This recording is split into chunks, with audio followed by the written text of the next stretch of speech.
Welcome to this model. That's understanding the essentials of planning in the moment, or some people call it in the moment planning. I think of recent, out of my visits to many or access to many nurseries, especially within the London area of England, UK. Yeah, I would have to specify that because I know some other people across the world may be having access to these training materials, those, especially those who are working with children in the early years and then are using the English curriculum for the early years, which is the early years foundation stage. Yeah, it appears that planning in the moment is in vogue.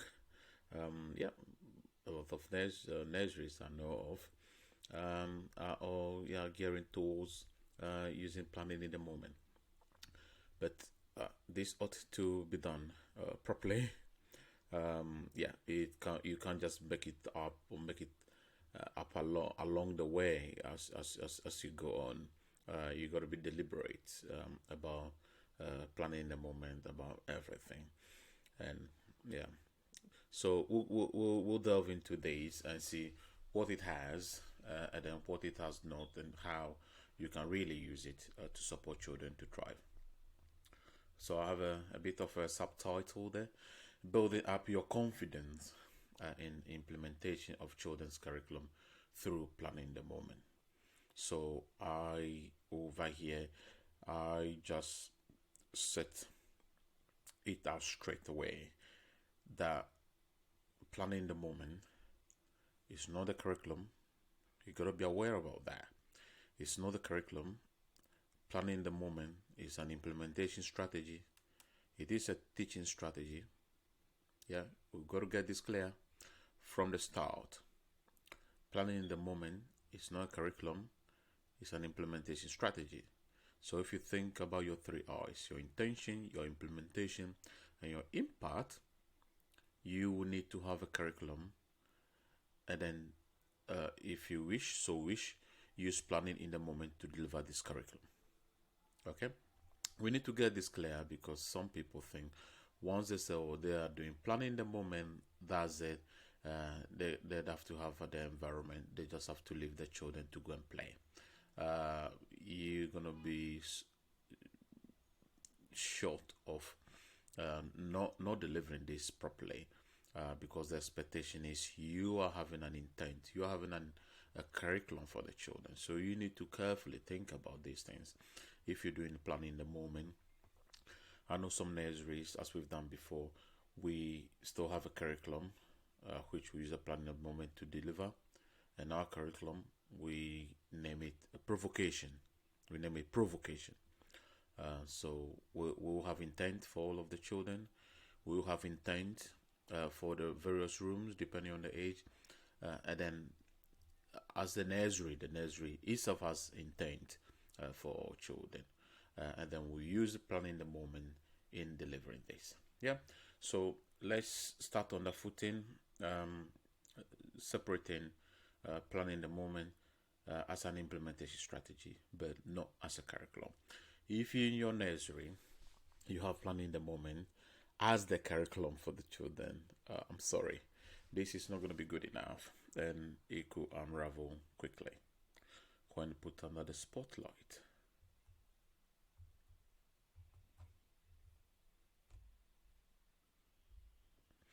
So who is this training for? Practitioners who are working in the nurseries using early years foundation stage framework. That's EOFS 2021 England, that's in the UK. Childminders who are working with children in a domestic setting using the early years foundation stage EOFS 2021 England, UK. Early childhood studies students who are studying at all levels or apprentices and all of that, and intend to working with children 0 to 5 years using the early years foundation state framework. That's EOFS 2021 England, UK.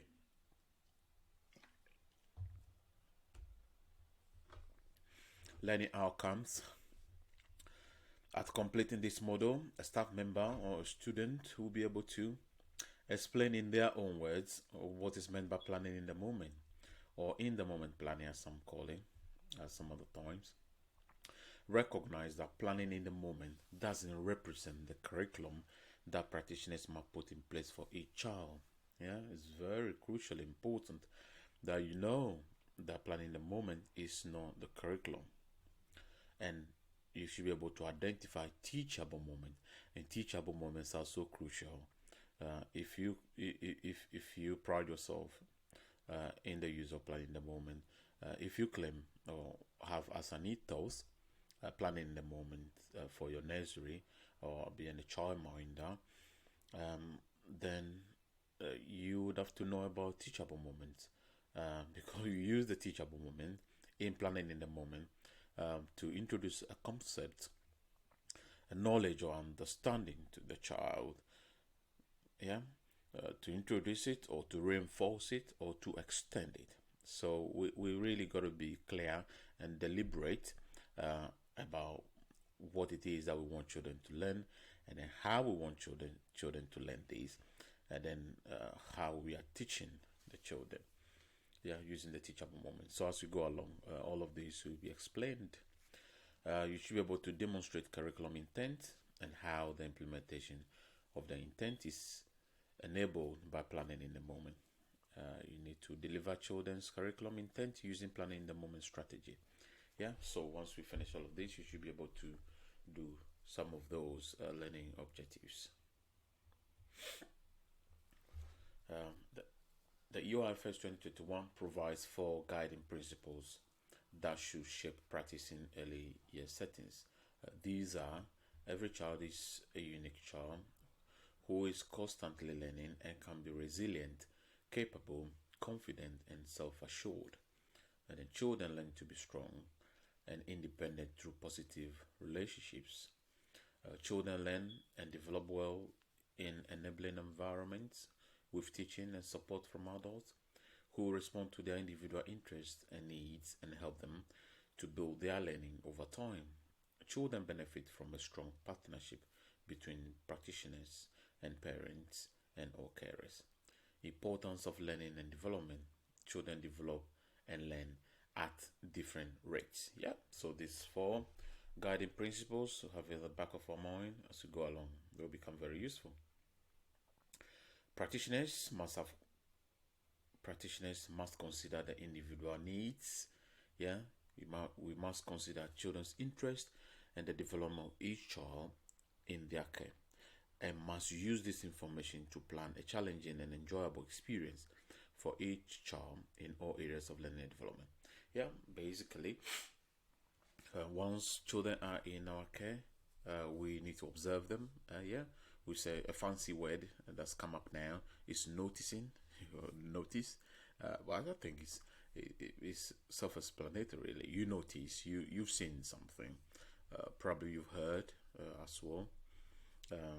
You've seen. So we need to observe. We need to notice children. Then, in order to arrive at what their needs are, what their interests are. Yeah, and to take information from parents as well. We assess these. We determine next step based on what they know and can do, and then therefore we plan in a curriculum for them, for what we now want them to know and to be able to do. So the UIFS framework does not prescribe a particular teaching approach. Yeah, sure, it doesn't. It says play is essential for children's development, building their confidence as they learn to explore, relate to others, set their own goals, and solve problems. Children learn by leading their own play and by taking part in play, which is guided by adults. Practitioners, therefore, need to decide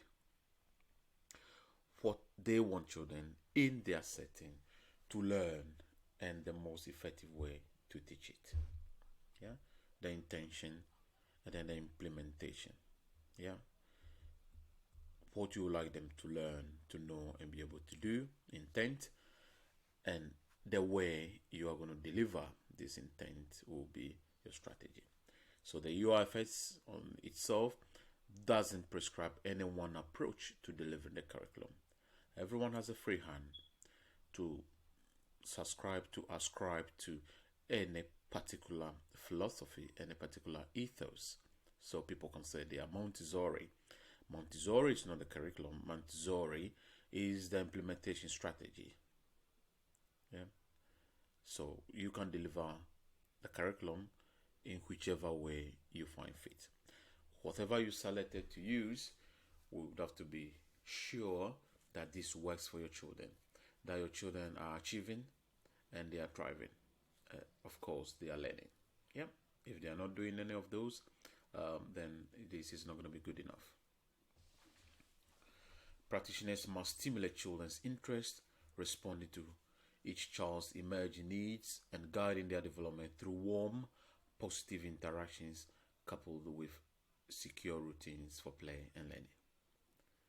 As children grow older and move into reception year, there should be a greater focus on teaching the essential skills and knowledge in the specific areas of learning. This will help children to prepare for year one. Okay, yeah. This reception year is beyond the scope of this training.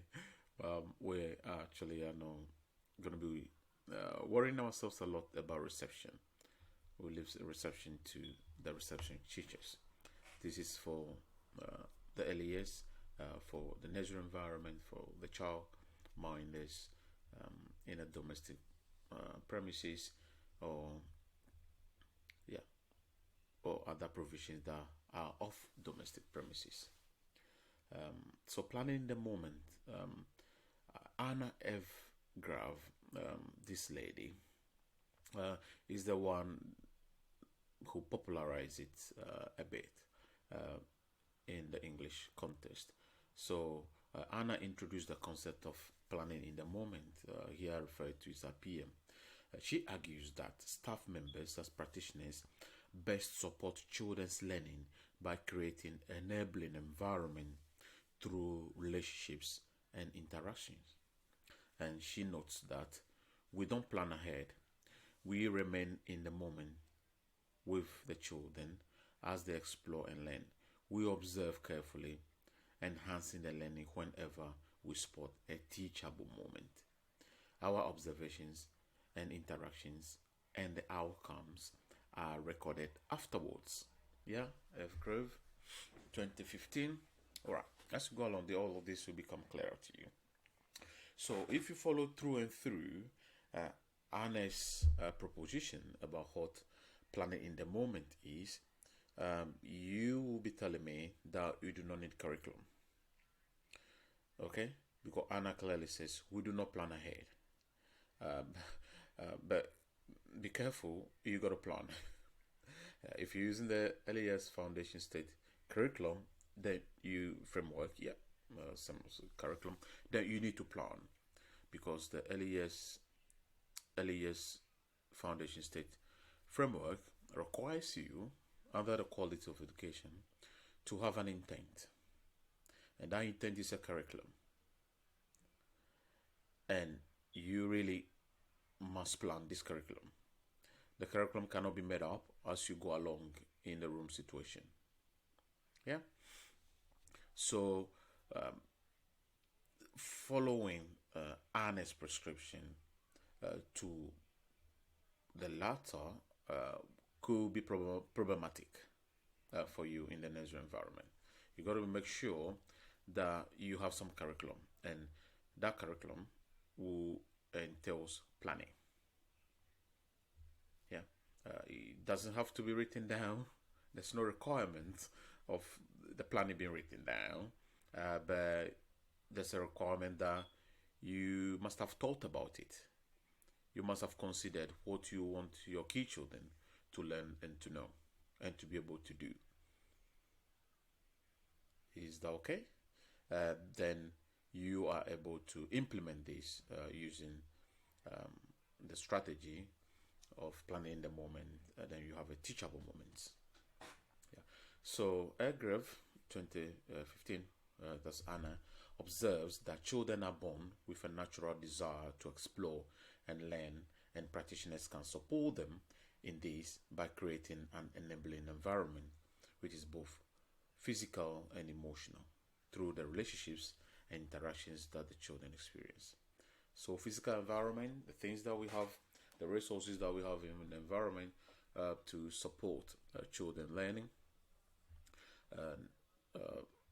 The emotional environment is the adults.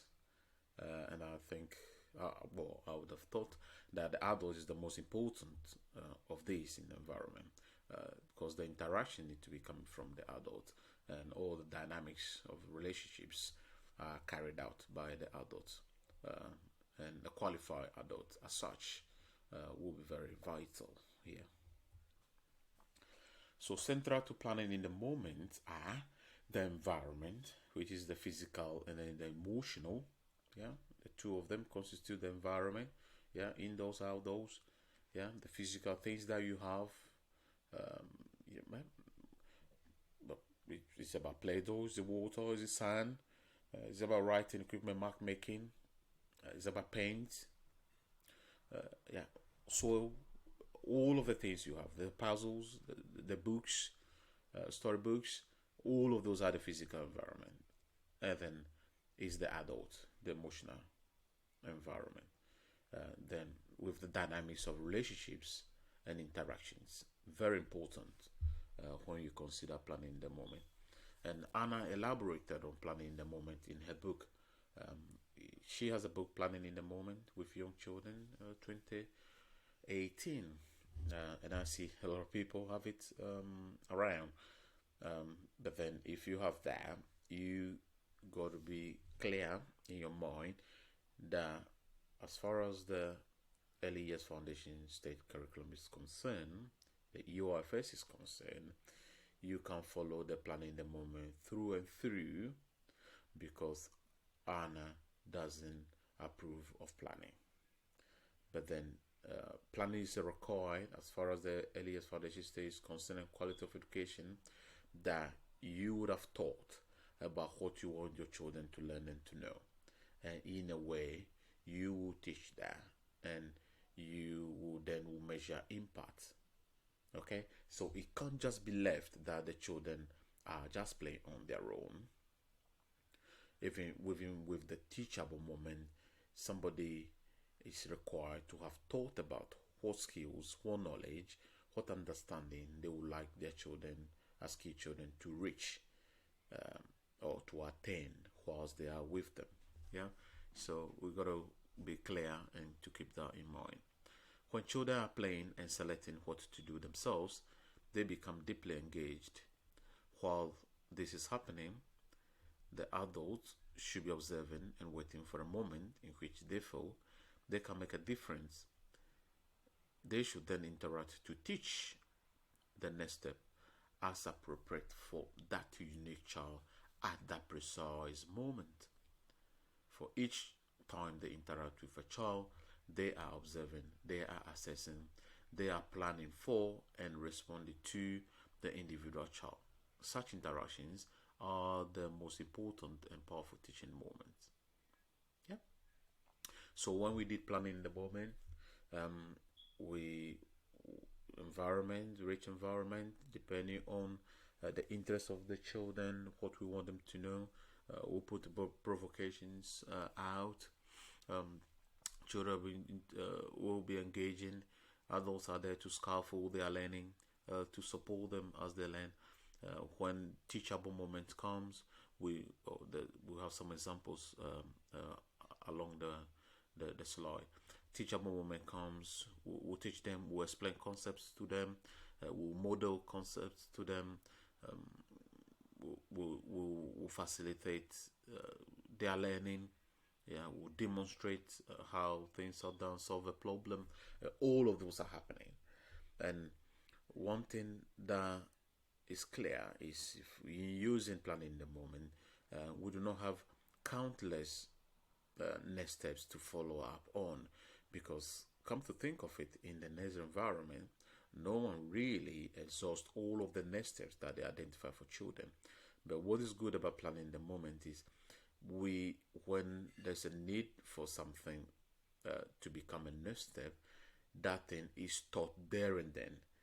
We in the teachable moment, the next steps are dealt with, so they are not reserved for the following week or the 2 weeks after to have gone into planning. Now it is dealt with there and then. So therefore, you are coming up with fewer next steps which you can actually concentrate on in planning to support the children. So in this case, the schema of the children's learning style, children interest will be very crucial in how you put the environment together. It is crucial to state here that planning in the moment has the influences of some other philosophies or ethos within early education intellectual space. So Earthgrove work is influenced by, for example, Maria Montessori and Reggio Emilia, by Maria Montessori, especially on the environment. Yeah. So Anne's work is influenced by others before her. It is Montessori's thought that early childhood teachers should provide real tools and keep resources accessible where children can find and put away what they need independently. She stressed that children should not be pulled away from their interests unless absolutely necessary. Unless absolutely necessary. So as we go along, you realize that in doing planning in the moment, there is a lot of flexibility in the routine of the day. Apart from meals times, perhaps toileting issues, there's just so much flexibility that if children are really engrossed in an activity and are engaging and are concentrating and are going for it, then there's no point to take them away. There's no point to take them away from their interest or to break their app. Yeah. Consequently, of the above, of Maria Montessori's environment issues, not only does Earthgrove advocate for the presence of natural resources and having generally a rich physical and emotional environment, but also that her concept of planning in the moment does not yield itself to a strict daily routine. Yeah, yeah. Planning in the moment does not lend itself or yield itself to a strict daily routine. The structured routine does not allow children the time needed to fully focus on their play, as we may not be allowing children the freedom to develop creativity and persistence within their play. Yeah, does that make clear? Bruce, Tina Bruce, an LES writer, she observed that play will not fit into tight timetables. Yeah, exactly. Play will not fit into a tight timetable. Children need time, space, and people who encourage play for it to flourish and develop with depth. Earthgrove was influenced by Reggio Emilia too. Yeah, Reggio Emilia advocated for the use of artistic expression, projects, and engaging environment to establish learning communities. Yeah. McNally and Slasky, 2017, at page 1828, they observe that a carefully conceived environment allows the teacher to focus their energy on work with children, not managing them. Yeah, so here, when it comes to behavior management, once you have a rich environment of the physical resources and then the emotional environment, behavior is better because children will be engaging and then they are not bored, they are not idle in order to be engaging in other things, which might not be acceptable in the classroom situation. Grave, 2015, believes that children must let the practitioners must let the children choose what to do, join them and support them in their pursuit, and then write up what has happened. Yeah, so planning the moment, rich environment, children take the lead. So if you like child initiator play, child led play, exactly. That's what we're talking about here. And Sir Michael Wilshaw, who was the former Her Majesty's Inspector of Schools, observed that young children can learn without any loss of freedom, imagination, or excitement. They can learn without sitting down. They can learn at their own pace, and they can learn while doing the things they are most interested in. We know that this is happening across our schools because okay, we know what this is happening because our inspectors have observed it. So FGRAVE encourages a child to follow their interests than rather that of a chosen adult or a pre-planned theme. Okay, well, we would have to thought about, would have to, yeah, have a thought, think about it, have an intention for your children. Okay, it doesn't have to be written down, but somebody would have to do that in order to provide even the environment. Um, if you said don't plan, but you are observing, so you've identified the interest, the interest will then be telling you what sort of environment to provide. Therefore, that in itself is some form of planning. This she considers as appalling and motivating, or this is considered as appealing and motivating to children. That children are in control of their learning if all resources are at their level and accessible to them. That resources in the environment facilitate the role to offer open-ended play, raise questions that lead to investigation and discovery, rather than restricted play opportunities led by a predetermined theme or project. Practitioners should have a plenty time to interact with children, away from taking copious notes on all children during the day. Planning the moment comes with the idea of focused children. Yeah, very important. Where fewer children per week are observed and tracked by staff members, giving them as the staff the time and space to have an in-depth observation and understanding on the focused children's needs, interests, among others. As a result, planning becomes retrospective, where staff notes children's interests, starting points, and how adults facilitated learning. I have used this before. Well, I have used before a reflective tool known as documentation pedagogy. Okay, a bit of explanation here. So, in the planning in the moment, you child initiator play, children are engaging with the play though.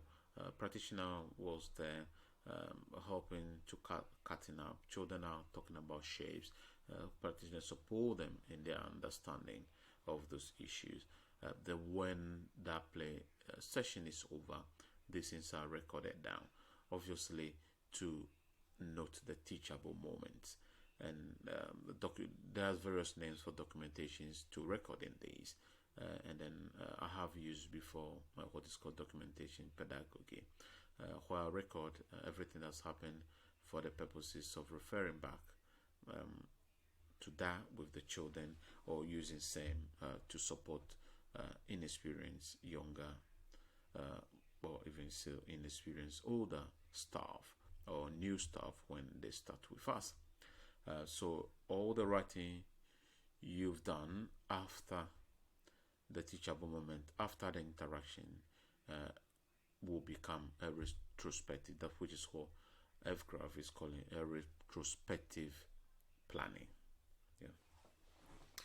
We use these documentations as resources to supporting and coaching other practitioners and new starters. In the event that you would like to explore the issue of documenting pedagogy, please use the contact email at the end of the course. You can let me know if you want to explore issues of documentation pedagogy.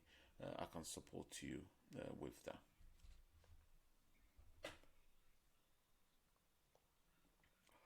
The issue of teachable moment is vitally important in planning in the moment, as Evgram advocates that it is at that moment, that time, that practitioners teach children. There is always a crucial link between teaching and learning. Teaching here is defined to mean modeling, guiding, supporting, and enhancing rather than structuring, leading, and or dominating a child's or a child during play. Not all 2014 observes that an effective teacher understands individual children through observations and reflection by interpreting and understanding behaviors and knowing the full context.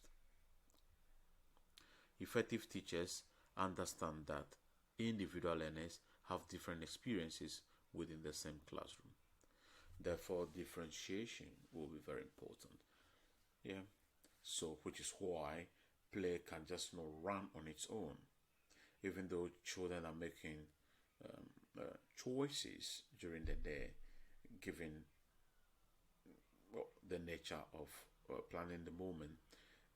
There's still the need that you might have thought about it. You might have thought about their interests. You might have thought about their schemas.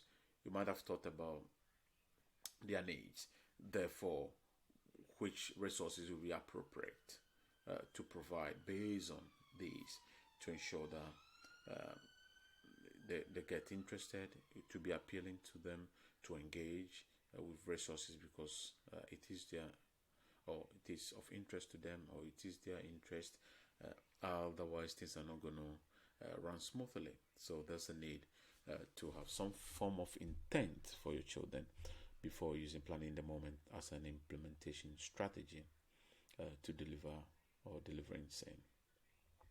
Even before 2014, Natal 2004 observed that only when teachers understand the principles by which their actions shape the learning process would they be able to ensure effective learning. The EOFS 2021 doesn't prescribe which method or delivery mode the nurseries and childminders must adopt in implementing the curriculum framework.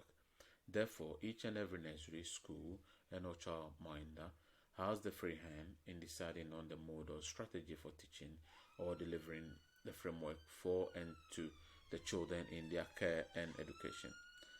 So I observe in my many working and visit across the nurseries and childminders that some nurseries have an elaborate planning process in place where activities are planned for say the next 2 weeks ahead of their time, usually built around topics or themes of the month. Understandably, these activities which are planned in were based on children's interest, which is or was determined through observations and rigorous assessment process. There is no guarantee that children will still have interest in these activities, which so were planned in advance, in some cases for about 2 weeks. So meanwhile, staff continue to determine new next steps for children. They therefore will have a good number of next steps to which they have neither the time nor space to be able to plan for and to fulfill. It therefore makes a good sense to me that children's interest and or next steps are worked on, are supported in the moment by teaching them when they show interest in or interactive resources, rather than planning for this interest and next steps perhaps for next 2 weeks ahead.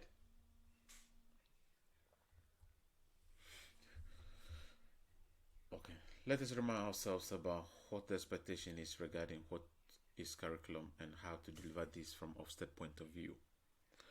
From Ofsted point of view, the curriculum is the substance of what is taught. It is the specific plan of what learners need to know and should be able to do. The curriculum shapes and determines what learners of all ages will get out of their educational experience. For this reason, the curriculum is at the heart of the proposed quality of education judgment. For our extensive curriculum research over the last couple of academic years to support discussion with providers, well, this is from Ofsted, we have been using a working definition of the curriculum which recognizes that it passes through different stages. It is conceived, it is taught, it is experienced. Yeah. So if you're going by planning in the moment, you see how you can't just make it up as you go along. It is conceived, it is taught, it is experienced. Someone thought about it, what they want the children to learn. Okay, if you just provide sun and water just on its own, what do you want to achieve? You need to know what specific skills you want the children to acquire. It's engagement, it's concentration. You really need to have thought about that. So the working definition was that the curriculum is the framework for setting out the aims of a program of education, including the knowledge and skill to be gained at each stage. That's the intent. Then the translation of that framework over time into a structure and narrative within an institutional context, which is implementation. Then the evaluation of what knowledge and skill learners have gained against expectations, which will be impact or achievement. That definition informed the development of quality of education model now set out in the draft framework and inspection handbooks. The curriculum covers the intent and much of the implementation of the quality of education provided, but it is distinct from the impact, which is a measure of how well the curriculum has been learned. The curriculum is therefore integral to, but not the whole of a judgment on the curriculum. Yeah. So we got to get it bang on the intent. We got to get it bang on the implementation before then the impact. So you probably can have a recommendation for the curriculum intent. If it's not good enough, you can have a recommendation on the implementation. You could have a good intent that's not been implemented well. That can give you a recommendation, or good intent implementing well but not embedded enough. The impact cannot be seen. You could have recommendation for that. So we got to be careful. All of these three, even though they are kind of three strands, or blend into one, and if each aspects are not strong enough, that could give you a recommendation. The curriculum is also distinct from pedagogy. Yeah, I can't stress this enough. So that's Ofsted speaking. The curriculum is also distinct from pedagogy, which is like method of teaching, really, implementation strategy, which is how the curriculum is taught. Yeah. Furthermore, it is distinct from assessment, which is a means of evaluating whether learners are learning or have learned the intended curriculum. Although, of course, the curriculum and assessment need to work hand in hand.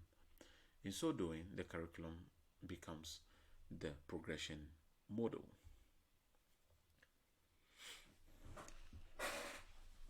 Exploring these issues further, it is clear that we know that learning has been defined in cognitive psychology as an alteration in long-term memory. Okay, if you want to bring that back into the natural environment, in this case, Ofsted says, or it's provided that the child only learning, the child only learns if there's a change in behavior. So that's a general definition for the education learning. Okay, if the child is able to put a coat on because you've demonstrated that to him, then he has acquired that skills, and he's able to do it and do it again and all of that. Or you support it to repetitive play to be able to do it and do it and do it again. Okay, and the repetitive play will link to long-term memory. So children will need repetitive play play again the same thing, and then that gives them the long-term memory that they need. So if nothing has altered in long-term memory, then nothing has been learned. Yeah, if nothing has altered in long-term memory, then nothing has been learned. So progress therefore means that you got to know more. Yeah, to make progress, the children got to know more, including knowing how to do more and remembering more. So when new knowledge and existing knowledge connects in learners' mind, this gives rise to understanding. As learners develop unconscious competence and fluency, this will allow them to develop skills. Progress should not be defined by hitting the next data point. Please, you can't measure progress because you covered so much in a short time. Rather, if learners attain within a well sequenced, well constructed curriculum, then they are making progress. Okay. Over there is a link for you for the inspection framework, inspecting the substance of education, purpose and background. If you would like to explore some of that, you have access to the documentation. A talk by Professor Daniel Mange, head of research, is here. He talks about Ofsted curriculum research. So that link plays for you what Ofsted thinks about curriculum.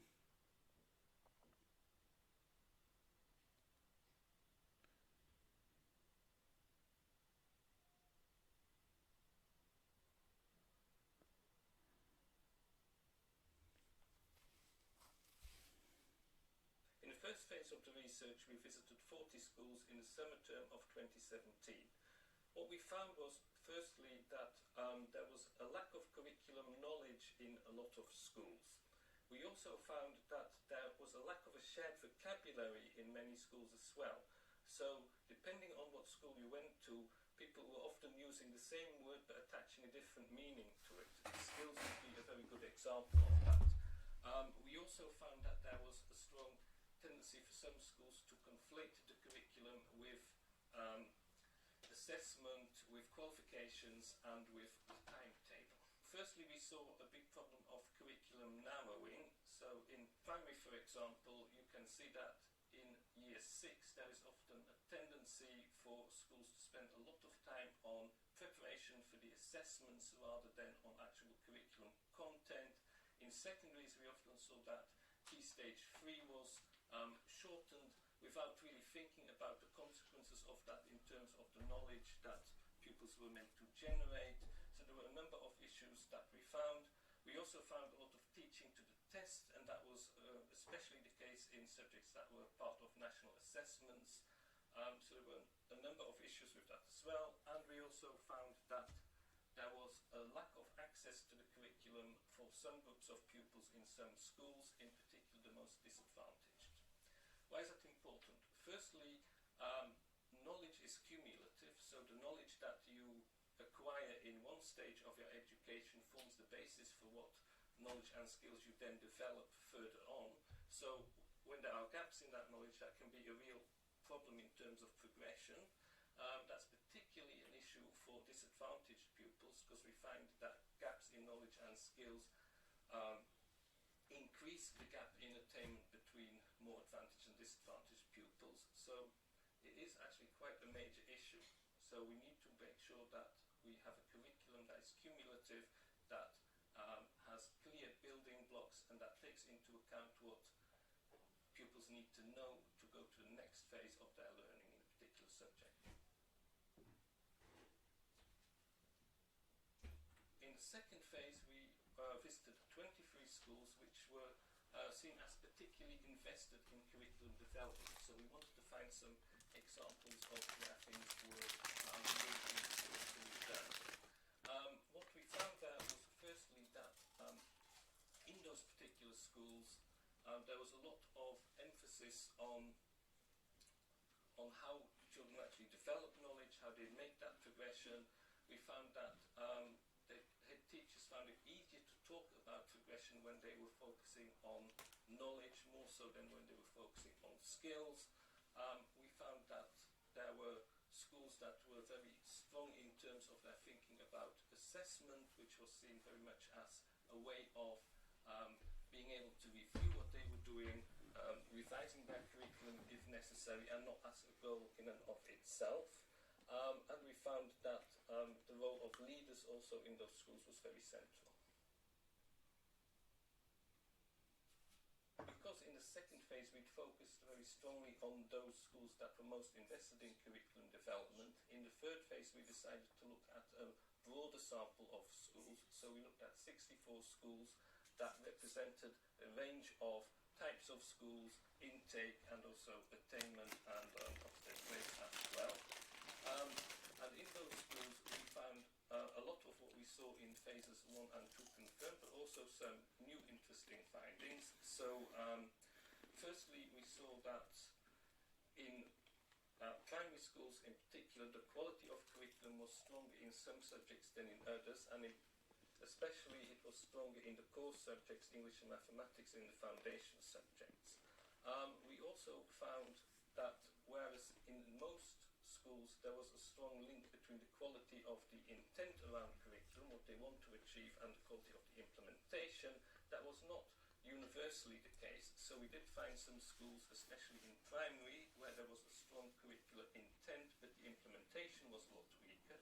And conversely we found some schools, especially in secondary, where there was evidence of good implementation in lessons and in subjects, but where the intent in the discussions with senior leaders was not clear. That of course has got something to do with the more subject-based nature of secondary schools, where you can obviously have a very strong curriculum in a particular department but not in the school as a whole.